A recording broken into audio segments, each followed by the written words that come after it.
The days that followed only made things clearer. This wasn't just me being sensitive or hormonal. The warmth I'd hoped for, it never came. My mom kept herself busy in the kitchen, clanging pots louder than necessary, barely making eye contact. My dad stayed glued to the television or buried in his newspaper, as if ignoring me would make me disappear. And my sister? She barely spoke a full sentence to me unless it was about something trivial. The weather, her work, what groceries we were running low on. It hurt. I tried to stay out of the way. I kept quiet, helped with chores, tried not to be a burden. But no matter what I did, it felt like I was an unwanted guest in my own home. And yet, I reminded myself over and over, this was temporary, just until I figured things out, just until I found my footing again. Then, one morning over breakfast, my mom casually dropped a bombshell. "Oh, by the way, your father, your sister, and I were going to Europe in 2 days. I froze, toast halfway to my mouth. Europe? Not once had they mentioned a trip. Not when I called to ask if I could stay, not during any of our awkward dinners, and now they were leaving? Together? And I wasn't even considered part of the plan? That night the house buzzed with movement. Suitcases rolled down the hallway. My sister was blow-drying her hair, laughing on the phone, packing clothes I hadn't seen her wear in years. My mom barked last-minute instructions. My dad double-checked passports and travel documents at the kitchen table like he was planning a top-secret mission. I just sat there, quietly sipping tea, trying not to feel like the invisible one in the room. Eventually, I worked up the nerve to ask, "Should I come with you? Maybe the change of scenery would help." My mom didn't even look up from her packing list. "You're not feeling well," she said flatly. "And considering your condition, it's better for you to stay home. You need to rest." It was delivered like concern, but I heard what she really meant. "You're not invited." I nodded, pretending to understand, pretending I agreed. But deep down I felt the sting, like I was some problem they didn't want to deal with. At evening, I tried to keep my mind occupied, read a book, watched the snow fall through the window, but my thoughts kept circling back to the way they looked at me. Like I didn't belong anymore. Then came the knock at the door. "Rebecca, can you get that?" my mom called from upstairs. I opened it to find a delivery man holding a heavy box. "Package for the Williams family," he said. I signed and carried it to the living room. "Mom, there's a delivery." All 3 of them were already gathered there, sitting close, unusually quiet for people leaving on a dream vacation the next day. "Oh, that's just the wine," my mom said quickly. "Special bottles for friends we're meeting in Europe." I nodded and set it down, but something didn't sit right. Later, while I was cleaning up the kitchen, I heard them talking, low voices, tense. "Are you sure about this?" my sister whispered. My mom replied, "We don't have a choice, we have to follow through." I paused, heart suddenly pounding. Follow through? With what? I strained to hear more, but the moment I stepped closer, they stopped. The silence after that was louder than anything they said. I told myself I was being paranoid, that they were just talking about travel plans or maybe something completely unrelated. But the way they looked at me that night, too soft, too forced. Something was definitely off, and I had no idea just how wrong everything was about to go. That night, I couldn't sleep. I felt like I was being watched, like every breath I took was too loud. I kept turning in bed, my thoughts racing. The strange delivery, the hushed conversation, the trip they didn't want me on. It all sat heavy on my chest. Around midnight, I got up and headed downstairs for a glass of water, hoping it would help settle my nerves. The kitchen was dim, quiet except for the soft hum of the fridge. I leaned on the counter, drinking slowly, staring at nothing. Then I heard footsteps behind me. It was Samantha. She walked in wearing leggings and a hoodie, her hair tied back like she'd been getting ready for bed too. She gave me a half smile, opened the fridge and poured herself some juice. "I couldn't sleep either," she said, her voice low. I nodded, not sure what to say. We hadn't really talked. Not really, since I moved back in. This was the first time she seemed approachable. Human, and out of nowhere she looked at me and said, "Are you really going to have this baby?" I blinked. "Of course I am. Why would you even ask that?" Samantha looked away for a second, then back at me. Her expression was tight, her jaw clenched. "You should have just gone away, Rebecca. Disappeared. You're ruining everything." I felt my stomach twist. "What are you talking about?" But she didn't answer. Instead, she grabbed my arm. "Hard. Let go," I said, pulling back. But she didn't. Her grip tightened and she yanked me toward the hallway. I stumbled trying to break free, but I was no match for her. My body was tired. I was carrying life, and suddenly I was fighting for my own. She dragged me to the basement door. I begged her to stop. "Samantha, please, what are you doing?" No answer, just silence, and the sound of the basement door creaking open. The air changed, cold, musty, dark. She shoved me inside. I tried to hold on to the frame, to steady myself, but she pushed harder and I stumbled down the steps. I managed to catch myself before falling completely. I turned, breathless, heart racing. "Samantha, what the hell is wrong with you?" But she didn't even look shaken. She stood there, blank-faced, like this wasn't even a big deal. "Good luck with your babysitting," she said. And then the door slammed shut. I ran up the steps, banging on the wood, screaming her name, my mother's name, even my father's. But then I heard it. That sound, the soft final click of the lock turning, and that was it. I was locked in. My voice broke as I called out again, pounding on the door until my fists ached, but no one answered. The house above me fell still. And I stood there, in the shadows of my own family's basement, with nothing but fear rising in my throat and a growing life inside me reminding me I had to survive. At first, all I could do was scream. My voice echoed through the narrow space, bouncing off the cold basement walls. I pounded the door with both fists, over and over, until the skin on my knuckles stung. I begged them to let me out, pleaded, cried, shouted their names until my throat went raw, but there was nothing. No footsteps, no voices. No sound of someone second-guessing what they'd just done. Just silence. Provincially, I slumped to the floor, exhausted, pressing my back against the door. My breath came out in sharp, shallow gasps. My hands trembled. I waited, hoping maybe someone would open the door, say it was all a terrible mistake, but no one came. That's when I noticed the small box in the corner. Inside were a few bottles of water, some canned food, crackers, even a blanket. Not enough to make me comfortable, but enough to keep me alive. They had planned this. They didn't lock me in by accident. This wasn't a moment of panic. They had thought it through, bought supplies, made sure I wouldn't die, just wouldn't be free. The weight of that hit me harder than the door ever could. Why? Why would my own family, the people I trusted, the people who raised me, do this? I thought of my mother's soft voice at dinner, my father's silence, Samantha's smile, so fake, so rehearsed. And then all the moments leading up to this, the wine delivery, the hushed tones, the sudden vacation numb of it was random. I wasn't part of the family anymore. I was the problem they needed to contain. That first night was the longest of my life. The basement was cold, the air was dry and heavy. I curled up under the thin blanket they'd left, trying to stay warm. The light from the tiny window near the ceiling faded fast, and I was left in total darkness. Every creak in the house above sent shivers down my spine. I kept thinking they'd come back, that this was just a horrible prank or punishment, that someone, anyone, would feel guilty and let me out, but no one did. I didn't sleep. I just lay there, frozen and afraid, staring into the dark, one hand on my stomach, whispering softly to the tiny life growing inside me. "We're going to be okay. I don't know how, but we will." By morning, something in me had changed. I wasn't screaming anymore. I had cried all the tears I could. I started looking around, taking in every detail of the space. The cement floor, the shelves full of old wine bottles, dusty boxes, broken furniture. There was a bathroom, barely usable, tucked into the far corner. A toilet, a small sink. No mirror, no soap. It was survival, nothing more. I rationed the water, counted the food, made mental notes of anything sharp, anything heavy. Anything I could use, not just to live, but maybe to fight back. My stomach growled, but I forced myself to eat slowly. A few crackers, a small spoonful of canned soup, enough to keep my strength. I moved the boxes around to keep warm, built myself a little corner to rest in.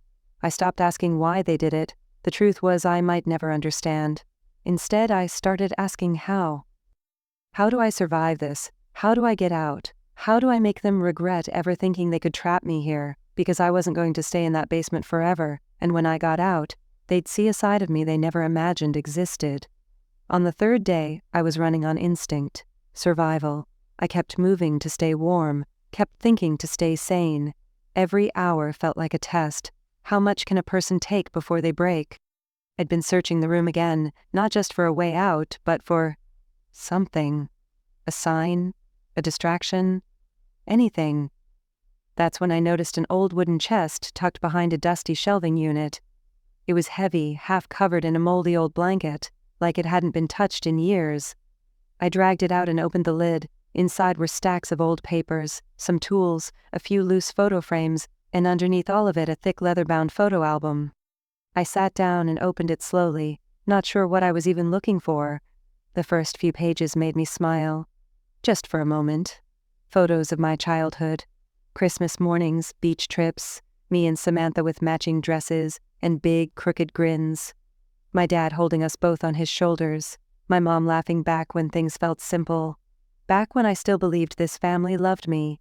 I kept turning the pages, drawn deeper into those frozen memories, and then, somewhere near the back, I saw him. Alex, my ex-husband. Smiling, but not with me. With Samantha at first, I thought maybe it was just an old picture, something harmless. But the more I looked, the more my stomach twisted. They were on a beach, the sun setting behind them, holding hands, his arm wrapped around her waist, laughing, kissing.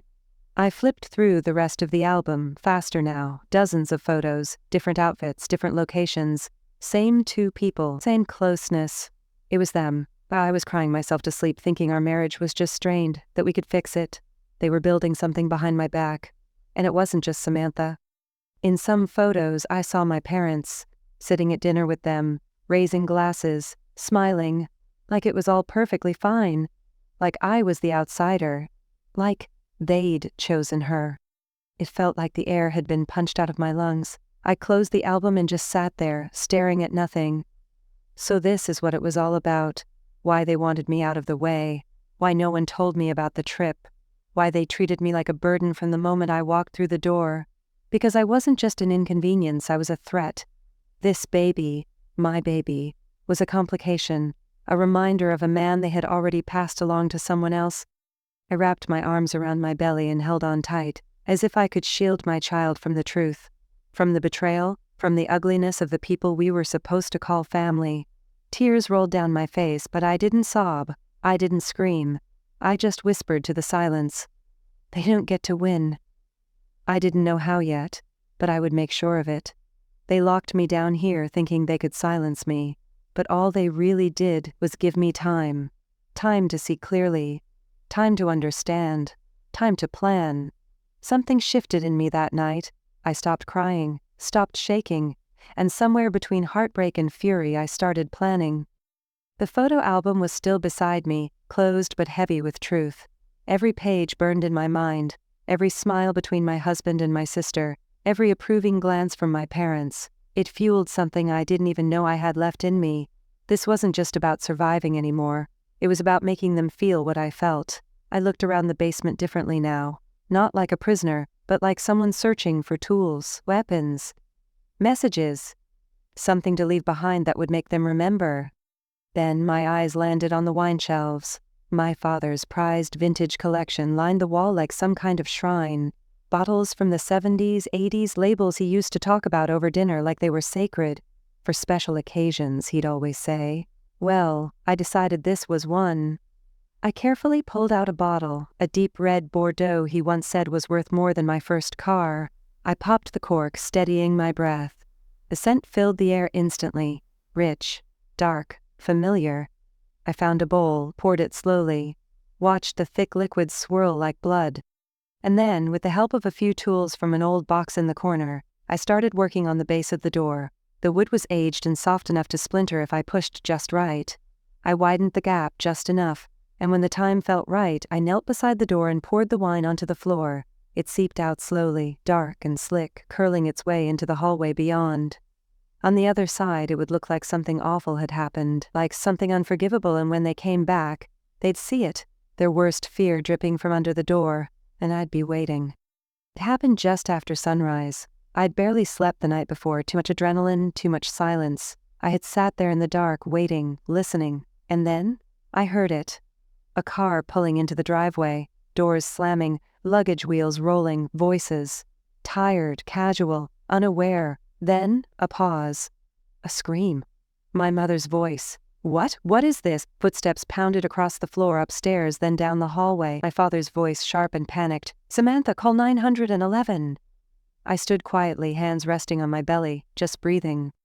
Then the door burst open, light flooded the basement like a spotlight. My eyes stung, but I didn't flinch. My father stood at the top of the stairs holding a gun. The old one he kept locked in the bedroom drawer. His face was pale, eyes wide with horror. My mother peeked out from behind him, hand clutched to her chest like she couldn't believe what she was seeing. And then there was Samantha. Frozen, one foot on the step, her mouth slightly open. I stood still, calm, collected. "Welcome back," I said softly. They didn't speak, didn't move, just stared at the red liquid still pooled near the bottom of the door, their eyes darting between the floor and my face, trying to piece it all together. "This is your precious vintage wine, Dad," I added. "The ones you said were for a special occasion." Silence. They looked terrified. But it wasn't fear of what had happened to me, it was fear of what I might do next. I stepped forward slowly, one hand still resting on my stomach. And then, I asked, calm, direct, unwavering, "Why?" No screaming, no accusations, just one word, the only one that mattered. "Why did you lock me away? Why did you betray me? Why did you think I wouldn't survive this?" They had no answers, just guilt crawling across their faces like a shadow they couldn't shake. They all sat in the living room like children waiting to be scolded. My dad finally put the gun away. My mom perched on the edge of the couch, wringing her hands. Samantha stood by the window, arms crossed, trying to keep her cool. They started talking over each other, excuses, half-hearted apologies. My mom said it was out of concern. My dad claimed they didn't know what else to do, but I wasn't listening to them. I looked at Samantha. "Say it," I told her. Her mouth tightened. Her gaze flicked away. Then, slowly, she looked back at me. "Yes," she said. "Alex and I are together." Her voice was flat, no shame, just exhaustion maybe. I stared at her, and for a second, I didn't even feel anger, just disbelief at how calmly she said it. "Yes," she added. "Mom and Dad knew. We've been seeing each other for over a year, and when you came back pregnant, it complicated things." "Complicated," I repeated under my breath. My mom whispered, "We just needed time to figure out how to handle it." "By locking me in a basement," I snapped. Then the door opened again. Alex, he stepped inside, carrying a gift bag and flowers like he was just stopping by for coffee. His eyes landed on me. He froze. "Rebecca?" His voice cracked. "You're pregnant?" I nodded once. "Yes." "And you all left me to rot." He looked around, eyes wide, like it had just dawned on him how far things had gone. No one spoke. No one denied it. There was nothing left to lie about. They followed me up the stairs, voices trembling, asking me not to go to the police. "Please," my mom said, "let's just talk. We're still family." Samantha reached for my arm, but I pulled away. "You stopped being my family the day you turned the key," I said. I didn't shout. I didn't threaten. I just packed clothes, papers, the sonogram photo I'd kept tucked in my journal. Alex stood near the door, still holding the flowers. He didn't say another word, just watched me in silence, like he knew he'd already lost everything. I walked out without looking back. I didn't need to. That chapter was over. And I was done letting other people write my story for me. 6 months later, I sat in a quiet little living room, the afternoon sun spilling through the curtains, warming the floor in soft golden patches. The house was small, nothing fancy, but it was mine. And in my arms, wrapped in a soft pink blanket, was everything that mattered. Her name is Grace. She had a tiny nose, a peaceful expression, and this way of curling her fingers around mine that made the world feel okay again. Grace didn't just come into my life, she saved it. Every sleepless night, every quiet feeding, every little sound she made. It reminded me that I had a reason to keep going, a reason to heal. I wasn't the same woman who had cried in the darkness of a basement. I had rebuilt myself piece by piece. New job, new friends, a new sense of strength I didn't know I had. One afternoon, Alex showed up. I heard the knock and opened the door to see him standing there with a bouquet of tulips and a small box wrapped in silver paper. He looked nervous, tired, older somehow. "She's beautiful," he said, eyes fixed on Grace sleeping in her bassinet. He sat down, and after a long pause said the words again. "Not just for Grace, but for us." I didn't answer right away, because truthfully, I didn't know. Maybe someday. But not now. A few days later, my mother called. Her voice was cautious, careful, like she didn't want to scare me off. She asked how I was. Then, after a pause, she asked if she could come visit. Just to see Grace. I said, not yet. Because forgiveness? It doesn't come on demand. It grows slowly, if it grows at all. But even without it, I know one thing for sure. Grace and I, we're going to be just fine, stronger, freer, and finally at peace. If you've ever felt abandoned by the people you trusted most, if you've ever sat in silence wondering how it all went so wrong, you're not alone. I've been there. I know what it's like to feel forgotten, to question your worth, to carry the weight of betrayal and still try to stand tall. But I also know this: healing is possible, and sometimes the strength we never thought we had shows up when we need it most. If any part of my story resonated with you, I'd love to hear it. Leave a comment, share your thoughts. Your voice matters more than you know, because when we tell our stories, we remind each other that we're not broken, we're human, and if you stayed with me all the way to the end, thank you truly. Let's keep walking forward, one step at a time. Together. If you want to hear more real stories like it, go ahead and hit that subscribe button. It helps the channel grow and it means the world to know you're out there listening. I've got more to share and I'd love for you to be part of the journey.